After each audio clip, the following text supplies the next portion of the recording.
I'm old enough to remember a time when you went to university expecting greater freedom of speech and freedom of thought than anywhere else. But the exact opposite is now true. You will be able to speak more freely in your local diner than on the major campus nearest to you.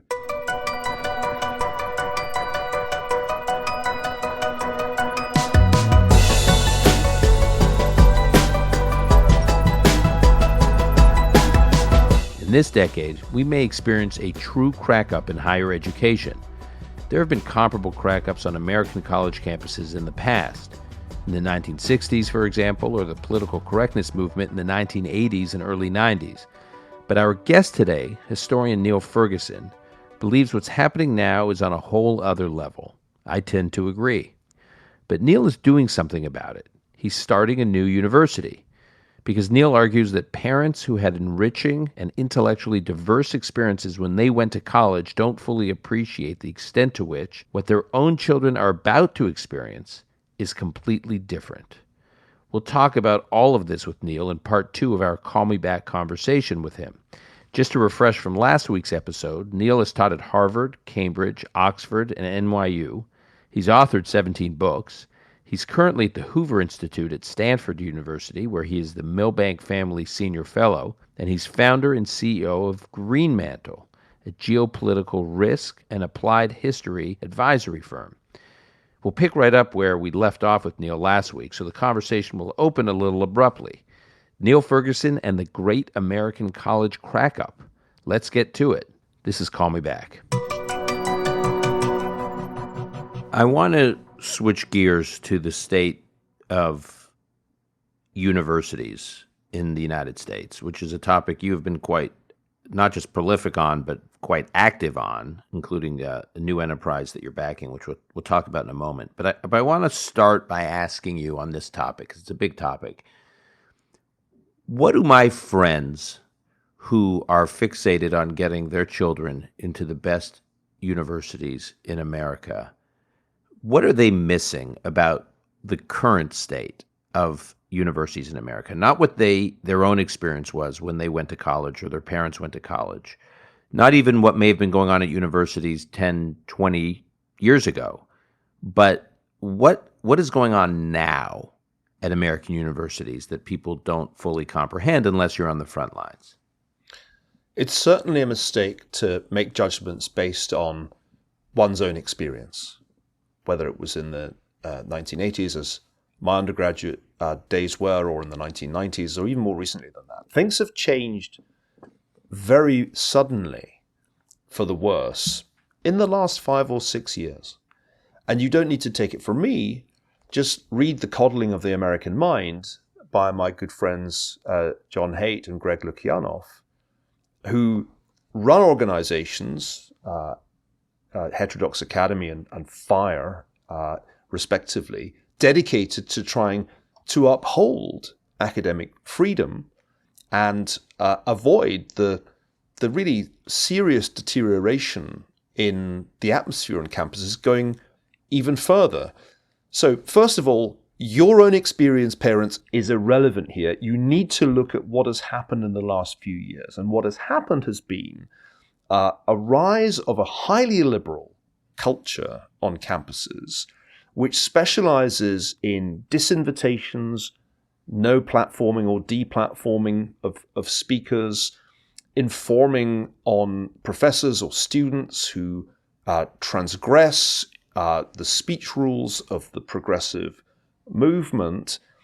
And I could go on, but the basic impact of all of these different tactics is to create an atmosphere of fear in which people are reluctant to speak their minds in the classroom or indeed on campus. 62% of undergraduates today in the United States are afraid to speak their minds on campus. Now, I'm old enough to remember a time when you went to university expecting greater freedom of speech and freedom of thought than anywhere else. But the exact opposite is now true. You will be able to speak more freely in your local diner than on the major campus nearest to you.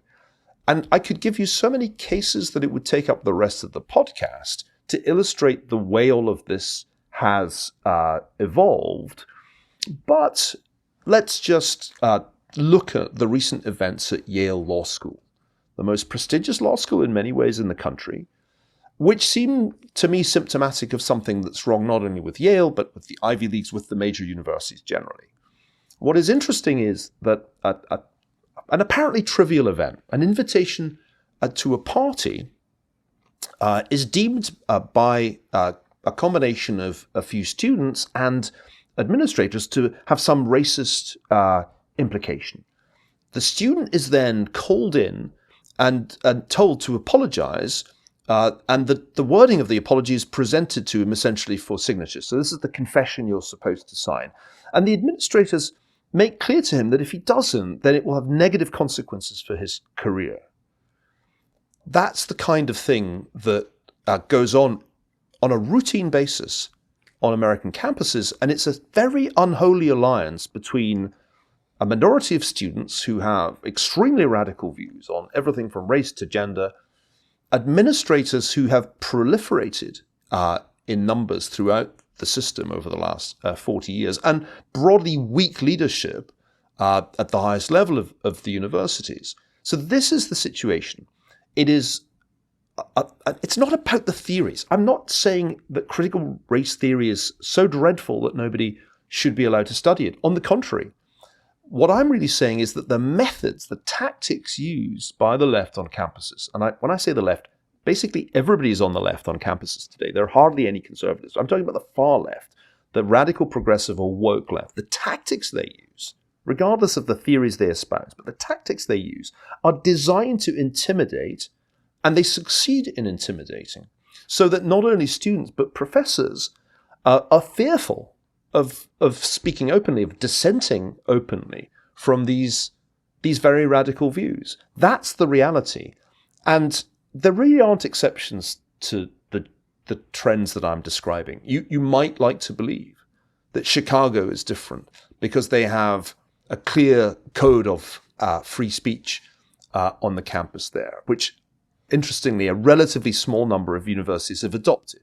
But Robert Zimmer's very clear statement about academic freedom and free speech on campus, that exists and is spelt out to students when they arrive at Chicago. But if you talk to people who are there and say, well, is it actually an atmosphere where you can speak freely? They'll say, no, not really. Because despite these guarantees, in practice, you have the same atmosphere of, well, I call it kind of totalitarianism light. When you're wondering, who's going to denounce you to whom and when you're going to be subjected to an investigation, that whole culture exists everywhere, even in Chicago.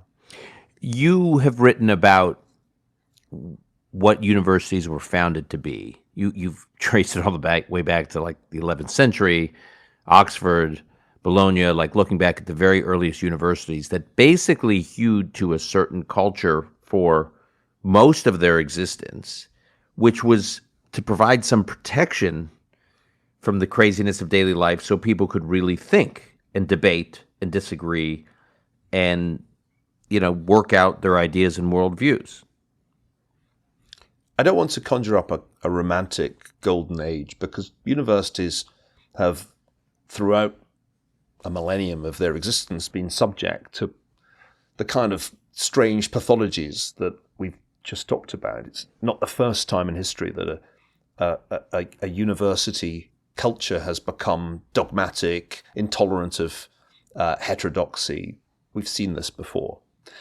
But universities are important, and the reason they're important and the reason that they exist today, as they began to exist 1,000 years ago, is that you need institutions for intergenerational transfer of knowledge and wisdom. You need institutions that can educate your elite. And this can only really be done in a rather special, an artificial setting in which the teachers are essentially protected from the hurly-burly of daily life and the need to earn their crust in the market. They're given a privileged position as professors, and the students are given time out from the hurly-burly of daily life too. That was the model when Oxford and Bologna were founded, the oldest universities. And it's still the model. It's still the basic idea that you're going to give a bunch of people a strangely removed from reality situation and give young people especially the more academically capable, exposure to the ideas and wisdom that those professors can impart. That's the theory. As I said, it's not always worked brilliantly. There have been periods when the great universities of Europe have been in a torpor. Edward Gibbon, the great historian, said that his years at Oxford were the least profitable intellectually of his life. But by and large, if you look back on, let's say, the 20th century, it's very hard to imagine the United States and its allies achieving victory in World War II without universities, because it was basically professors who cracked the German code at Bletchley Park. And of course, it was academically trained scientists who ran the Manhattan Project and came up with the atomic bomb that ended the war against Japan. Just to take two simple examples that illustrate why universities matter. I mean, those people, and I know some on the right, who say, look, a plague on all their heads is just, let's be done with them. Let's just walk away and do without universities. I don't think are being realistic. You can't really do without these institutions. There's a reason they've persisted for so long, despite all the technological changes of the last 1,000 years. The printing press didn't render universities obsolete, nor has the internet. But we have a problem if our universities are subject to an illiberal monoculture, have become so politically skewed that in a highly divided country, the universities are all on one side of the divide, namely on the democratic side. There's a problem there. We're educating our elites with ideas, particularly in history, but I could mention other disciplines too, which are highly inimical to the ideals of the Republic itself. If you educate an elite that despises the institutions that they're ultimately going to be running, don't expect it to end well. That seems like a pretty clear lesson of history. You, in your book Doom, you wrote that catastrophes are like revelations, right? Like pandemics or economic depressions. They don't so much change societies, but they do get us to focus on what trends or developments that may have already been in place that we weren't focused on.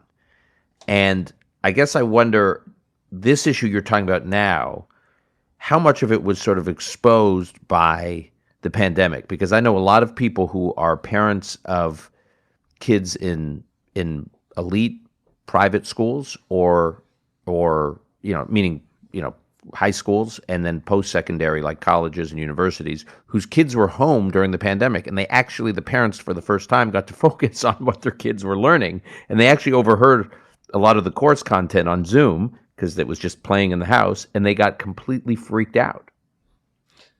Yeah, I think this is what happened. And the reason education is now an issue, and it wasn't an issue before. I mean, I've been writing about this stuff for years.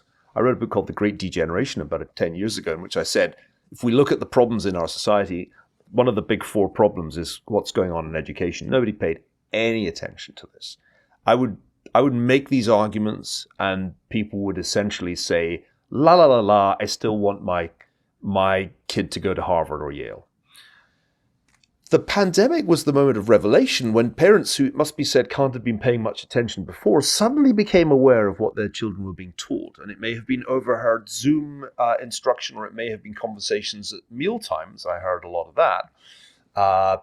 But at any event, suddenly the penny dropped that, actually, high school and college are not the same as they were when I was there. What is happening to my children seems a lot more like indoctrination. And there's no question that most parents, once they realized this, were appalled. And that's I think a big part of what happened in Virginia, because when one candidate says it doesn't matter what parents think, that's not up to them what goes on in schools, the other candidate says it absolutely matters. Guess who wins? Because parents do care about the education of their children. Busy parents in our time have not, I think, been doing their due diligence. Why? Because the prestige of the institution counts for everything. Our elite is obsessed with, like all elites in history, with the impossible challenge of passing on to their children their achievements. And because actually we're not that good as a species at transmitting intellectual firepower and and particularly the work ethic from generation to generation, there's this race by high-achieving people to get their children to achieve as much as they did. And this is done through educational credential seeking. In this spirit, I've got to get Junior into Harvard, whatever it takes. A complete lack of scrutiny to what was actually going on at the elite institutions set in. And it took the pandemic to make people realize that they were handing money to institutions that were essentially engaged in indoctrinating their kids into progressive ideas on race and gender and many other issues, which parents don't subscribe to. I mean, I can only say it's a shame it took a global pandemic to wake you up to this problem. It wasn't exactly hidden from sight. You mentioned a moment ago a big problem going on at universities is administrative bloat.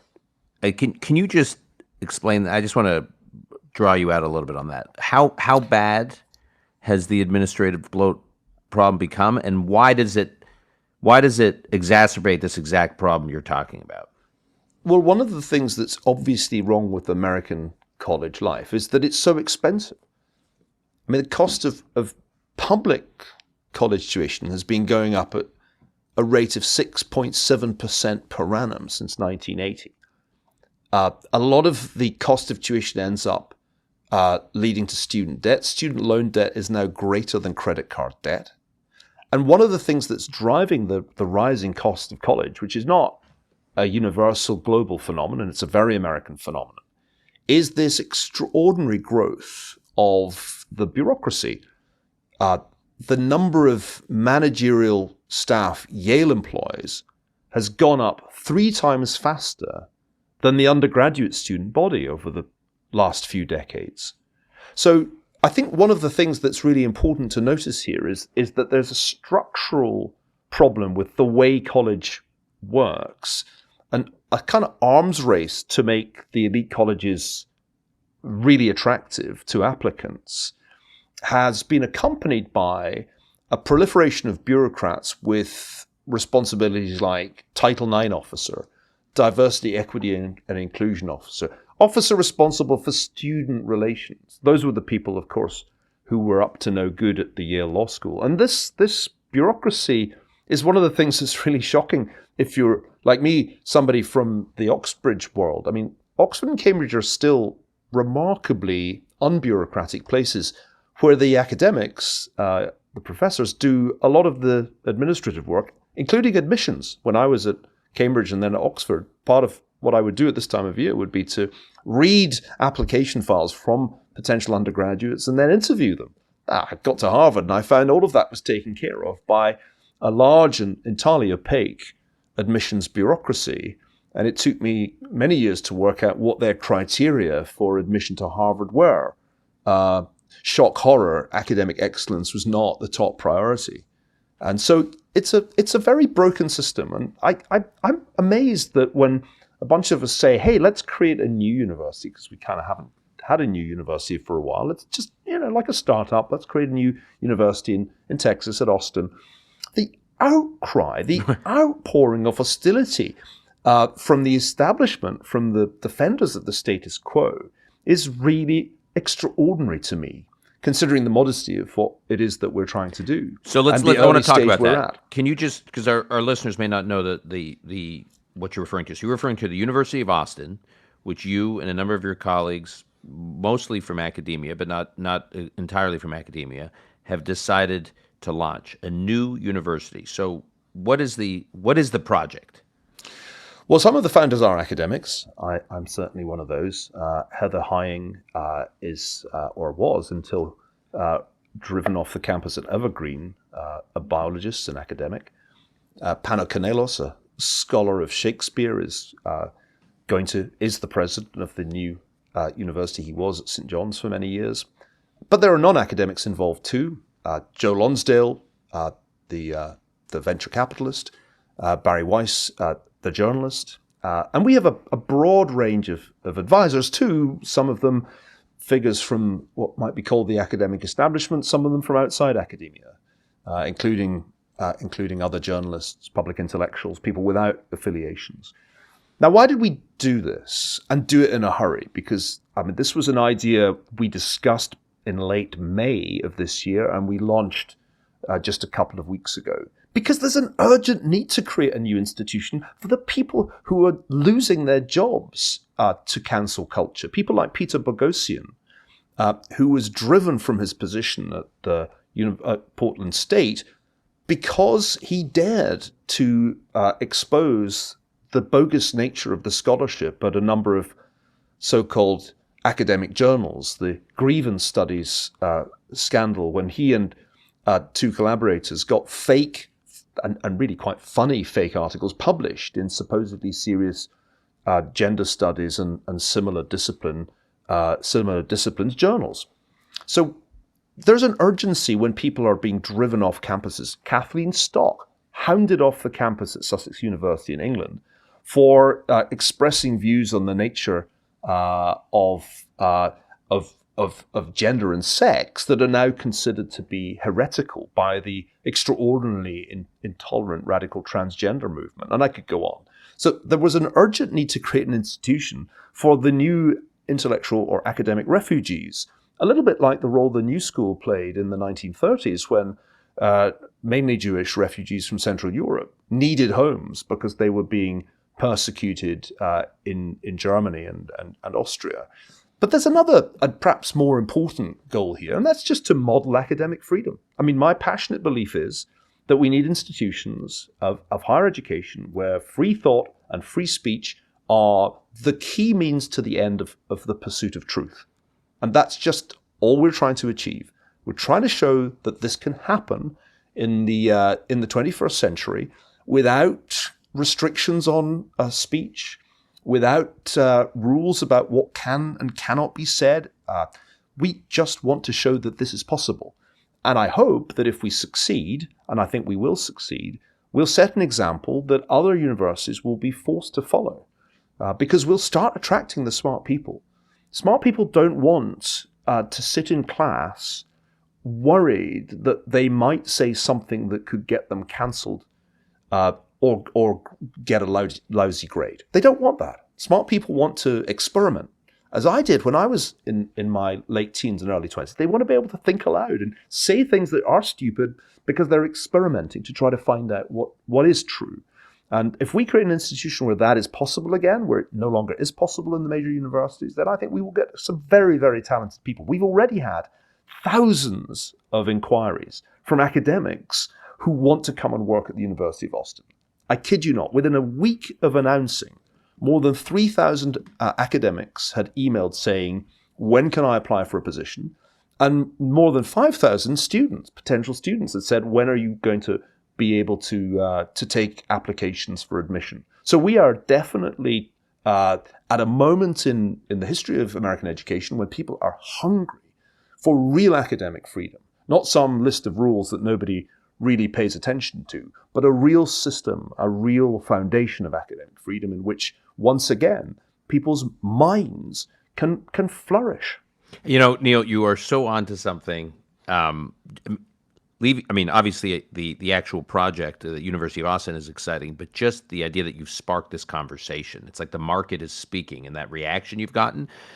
I've had two separate friends who are professors at top universities. I won't say their names. I won't even say the name of their institutions because people could kind of connect the dots, and I don't want to out them, who've both told me separately that the most interesting conversations now they have with their students and these are seminars, meaning the classes are supposed to be discussions. They're not lectures. The most interesting discussions they have with their students are either in office hours, or their students come up to the professor after class because they're afraid to say anything in class. It's unbelievable. QED. That is exactly the point. Yeah. That we've created a culture on campuses which is hostile to the very thing that is the lifeblood of a university, the free exchange of ideas between the generations. We've got to the point where professors like my friend Amy Chua at Yale are subject to strange and, it seems to me, highly questionable investigations because students come to their homes to discuss things. When I was at Oxford, it was considered a great sign of favour to be invited to a professor's home for afternoon tea or, perish the thought, a glass of sherry. But now you actually take your career in your hands if you so much as extend a social invitation to a student. The whole culture has become completely toxic. And, don't take it from me. Take it from someone on the left, Nicholas Christakis, a good friend of mine, but definitely ideologically far removed from my relatively conservative position. But he was one of the earliest casualties of this ridiculous culture when he and his wife were driven out of their positions as masters of one of the residential houses at Yale because of an email about a Halloween party. Right. I mean, crazy stuff. So that I think is extreme. It's extremely important. Sorry, I'm interrupting you, but I feel really strongly about this. It's extremely important for parents who are distant from their campus years, maybe 20 years away, to understand how things have changed, including very likely at their alma mater. And the only way they're going to find out is to do the kind of due diligence that they certainly would do if they were considering a career move of their own. This is your children's perhaps most important educational decision. It pays to look closely at what institution they are considering applying to and asking the question, is it actually where I want my son or daughter to spend 4 years? Not to belabor the point, but your Nick Christakis, you're right, is the case study. He's been on the podcast, and he makes this point that some of his best experiences in college were conversations in the dorm room with friends he disagreed with. He says just that notion, friends you disagree with. Now at colleges, everyone's in an affinity group, either formally or informally. You don't have conversations with people you disagree with. You don't know anyone you disagree with. So, yeah.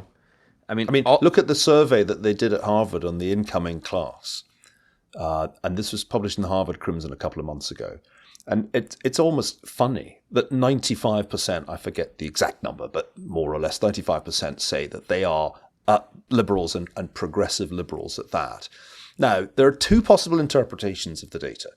Number one, the undergraduate body is incredibly homogenous, and that can't be healthy. We talk endlessly about diversity, but if diversity of outlook has been sacrificed to all the other kinds of diversity, then I don't think the atmosphere is healthy. But the other possibility is that the conservative undergraduates at Harvard know damn well not to admit that they're conservative, least of all to the Harvard Crimson, for fear of consequences.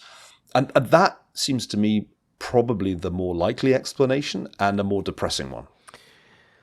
It's a very exciting project, the University of Austin. I really wish you guys the best of luck. And if the conversation you've already sparked is any indication of its promise going forward, it's hope for a revolution in education for the better, sparked by your entrepreneurialism and that of your band of brothers and sisters. We Niall, prefer thanks. The term renaissance to revolution. We've had enough revolutions on American campuses, and what we need is a renaissance.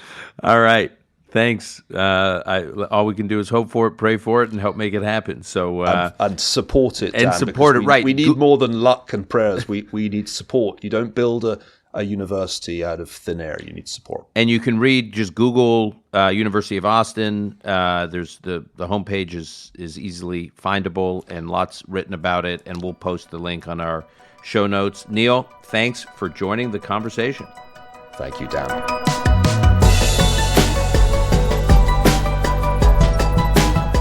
That's all for today's conversation with Niall. To keep up with Niall, you can follow him on Twitter at @nfergus. That's at NFERGUS.